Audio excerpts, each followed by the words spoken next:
स्वागत है आप सभी का आपके अपने YouTube चैनल एग्ज़ाम वॉरियर्स पे। आज की वीडियो में बात करने वाले हैं कंप्यूटर इंस्ट्रक्टर भर्ती 2022 के बारे में। तो जैसा कि आप सभी जानते हैं कंप्यूटर इंस्ट्रक्टर का रिजल्ट जारी हो चुका था। 30% सीटें यहाँ पर अभी रिक्त रह गई है जिन पर डॉक्यूमेंट वेरिफिकेशन के लिए अभ्यर्थी नहीं मिल पाए हैं। ऐसा क्यों हुआ है तो आप सभी जानते हैं कि 40% का क्राइटेरिया रखा गया था जिसके लिए सिर्फ 70% अभ्यर्थियों का ही चयन हो पाया था क्योंकि क्राइटेरिया 40% का था। सबसे इम्पोर्टेंट बात यह है कि आज के न्यूज़पेपर में इसी कंप्यूटर इंस्ट्रक्टर भर्ती को लेकर एक खबर जो आप सभी ने पढ़ी है वो छपी है। उसके आधार पे क्या क्या चीज़ें निकल कर आई हैं उसके बारे में भी हम बात करेंगे। साथ ही जो संघर्ष चल रहा है शिथिलता को लेकर उसमें क्या प्रयास किए जा रहे हैं और क्या उम्मीद है कि वहाँ पर फैसला किस प्रकार आ सकता है इसके बारे में भी हम बात करेंगे। क्योंकि सभी अभ्यर्थियों की अपनी अपनी उम्मीद है कि कोई अभ्यर्थी ये कहते हैं कि 40% के क्राइटेरिया को कम किया जाए, कुछ ये चाहते हैं कि ओवरऑल जिनके 45% हैं उन्हें पास कर दिया जाए। तो सबकी अपनी अपनी अलग बातें हैं, लेकिन सबसे इम्पोर्टेंट चीज़ क्या है जो आपको फैसले में दिखाई दे सकती है, यानी कि जो भी निर्णय आएगा बोर्ड या सरकार के द्वारा उसमें आपको ये चीज़ दिखाई देगी, उसके बारे में भी हम बात करेंगे। सबसे पहली चीज़ ये है कि जो न्यूज़पेपर में आज खबर आई है उसके आधार पर कौन कौन सी बातें निकल कर आती हैं। सबसे पहली चीज़ तो ये है कि क्या शिक्षा का स्तर कम हो गया है या पेपर का स्तर कठिन है। तो आप सभी जानते हैं कि यहाँ पे दो ही चीज़ निकल कर आई है कि या तो शिक्षा का स्तर कम हो चुका है या पेपर का स्तर कठिन था। तो सबसे इम्पोर्टेंट बात यह है कि शिक्षा के स्तर की अगर हम बात करें तो ये जो एग्ज़ाम था इसमें एग्ज़ाम देने वाले पूरे राजस्थान से थे। ऐसा नहीं था कि कोई किसी एक ज़िले से ही थे तो हम ये कह सकते कि वहाँ पर जो कॉलेज है उनके शिक्षा का स्तर कम है। ये ओवरऑल राजस्थान से यहाँ पर कैंडिडेट ने एग्ज़ाम दिया था। बहुत से कैंडिडेट ऐसे भी थे जो राजस्थान से बाहर के थे। तो अगर इस पेपर में जो कि न्यूज़पेपर में आज खबर आई थी उसमें अगर ये भी क्लियर कर दिया जाता कि बाहर से एग्ज़ाम देने वाले अभ्यर्थी कितने पास हुए हैं तो ये भी चीज़ क्लियर हो जाती कि क्या वाकई में राजस्थान का शिक्षा का स्तर कमज़ोर है या नहीं है। क्योंकि अगर बाहर से एग्ज़ाम देने वाले भी पास नहीं हुए हैं इसका मतलब ये होता है कि यहाँ पर शिक्षा के स्तर के कमज़ोर होने की बात बिल्कुल भी नहीं है। यहाँ पर जो पेपर का स्तर है ये कठिन है, ठीक है। यहाँ पर जो आपके पेपर का स्तर था वो कठिन था। ऐसा हम किस प्रकार कह सकते हैं क्योंकि आप सभी जानते हैं यहाँ पर सीटें रिक्त रह गई हैं। सीटें रिक्त रहने का कारण सबसे बड़ा कारण तो यही था कि पेपर का स्तर यहाँ पर बहुत ज़्यादा कठिन था। ऐसा क्यों कहा जा रहा है क्योंकि आप सभी जानते हैं कि मार्च में ये फॉर्म भरा गया था।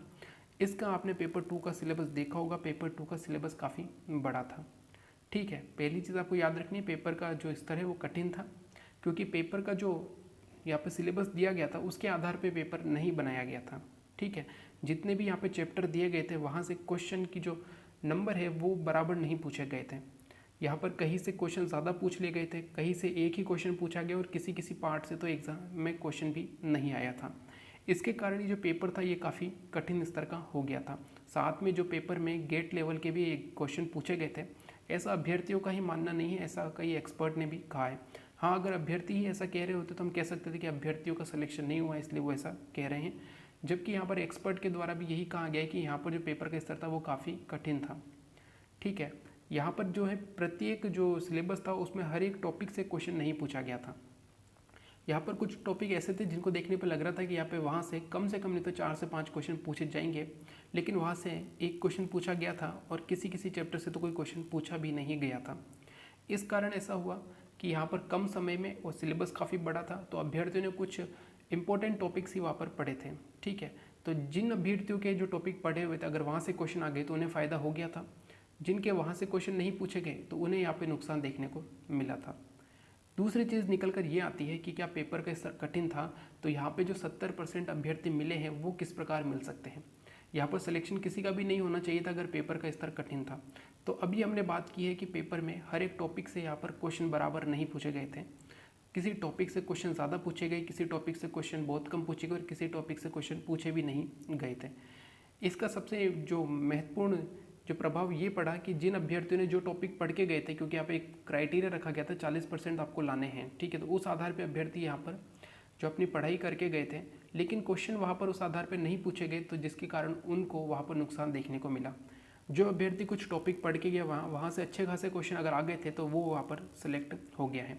सबसे बड़ी बात ये भी है कि यहाँ पर जो 70% सेलेक्ट हो रहे हैं यहाँ पर ये 70% नहीं है।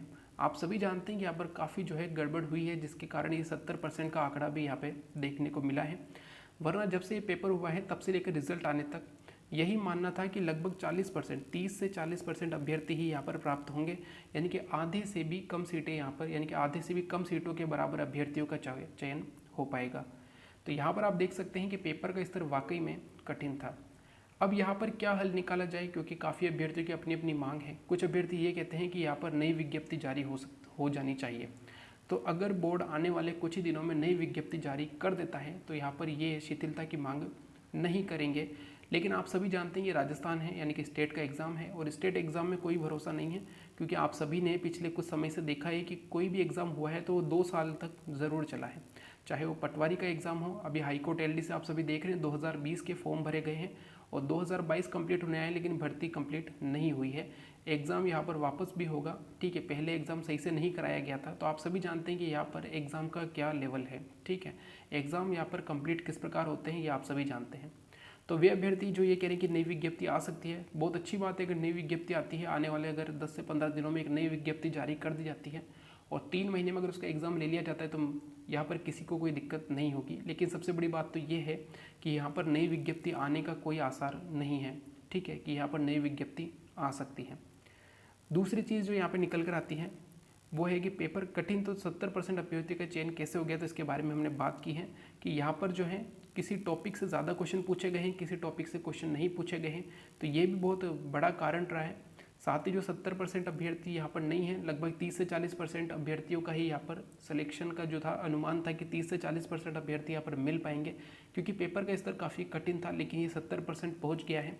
तो ये आप सभी जानते हैं कि किस प्रकार यहाँ पर गड़बड़ हुई है, जिसके कारण ये 70% भी पहुँचे हैं, ठीक है। जो भी अभ्यर्थी सेलेक्ट हुए हैं उनको अपने दस्तावेज जो है तैयार कर लेने हैं, ताकि आने वाले समय में उनको कोई दिक्कत नहीं हो।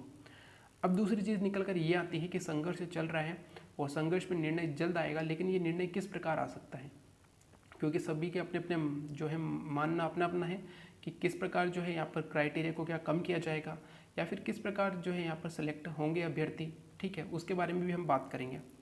तो जो सबसे पहली चीज़ हो सकती है वो ये है कि 40% के क्राइटेरिया को हटाया जाए।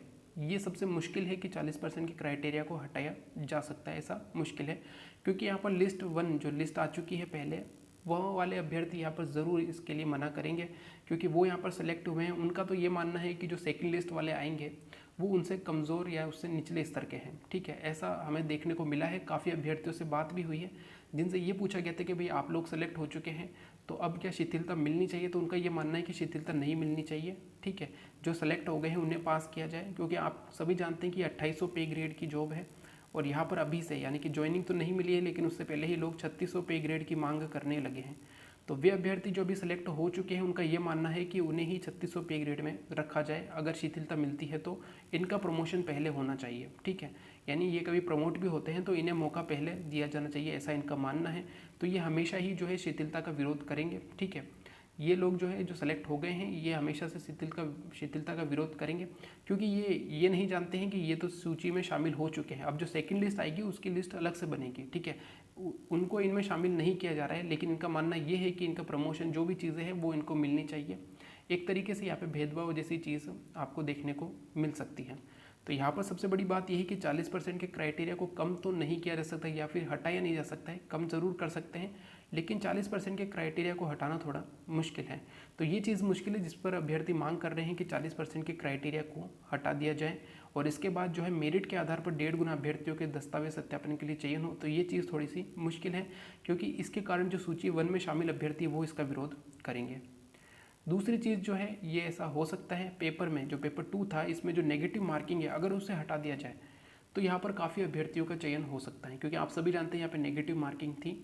कई ऐसे अभ्यर्थी हैं जो 39 नंबर पे हैं, 38 पे हैं या फिर 35 नंबर तक भी हैं। अगर वहाँ पर नेगेटिव मार्किंग को हटा दिया जाता है तो ये अभ्यर्थी आसानी से पास हो सकते हैं, क्योंकि मैंने भी कई अभ्यर्थियों से बात की है जिनके पॉजिटिव अगर नंबर देखी जाए तो उनके 40+ है, यानी कि अगर पॉजिटिव नंबर की अगर बात करें तो उनके 40+ नंबर हैं, लेकिन जब नेगेटिव की बात होती है तो वो 40 से कम चले जाते हैं। तो ऐसे कई सारे अभ्यर्थी हैं। तो अगर नकारात्मक यानी नेगेटिव मार्किंग को अगर हटा दिया जाता है, क्योंकि आप सभी जानते हैं पेपर काफ़ी हार्ड लेवल का था, तो इसके आधार पर यहाँ पर नेगेटिव मार्किंग को हटाया भी जा सकता है कि नेगेटिव मार्किंग को यहाँ पर हटाने पर जो भी अभ्यर्थी 40% के क्राइटेरिया को पार कर रहे हैं वे सभी यहाँ पर सेलेक्ट हो सकते हैं।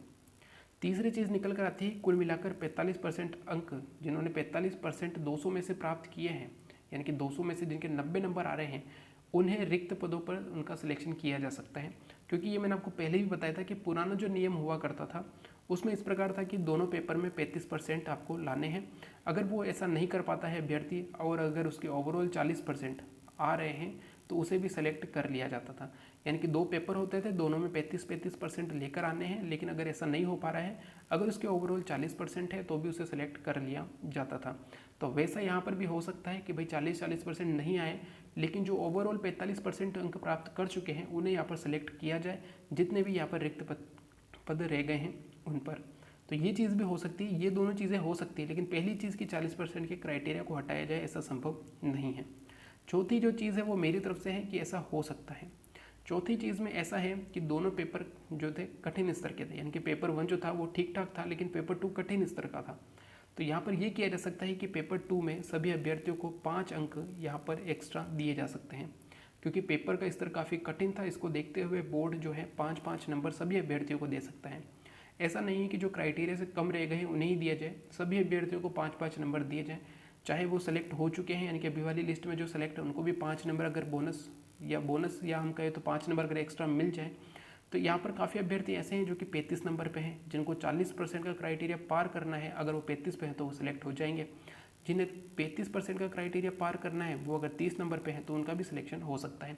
ये बोर्ड अपनी तरफ से कर सकता है कि 5 अंक यहाँ पर अतिरिक्त दिए जाते हैं और ऐसा हो भी सकता है, ठीक है। तो ये सबसे अच्छी बात है कि अगर 5-5 अंक यहाँ पर सभी को दे दी जाए, क्योंकि इससे किसी को नुकसान नहीं होगा। जो सेलेक्ट हो गए हैं उनके भी 5 नंबर बढ़ने हैं, जो नहीं हो पाए हैं उनके भी 5 नंबर यहाँ पर बढ़ने हैं।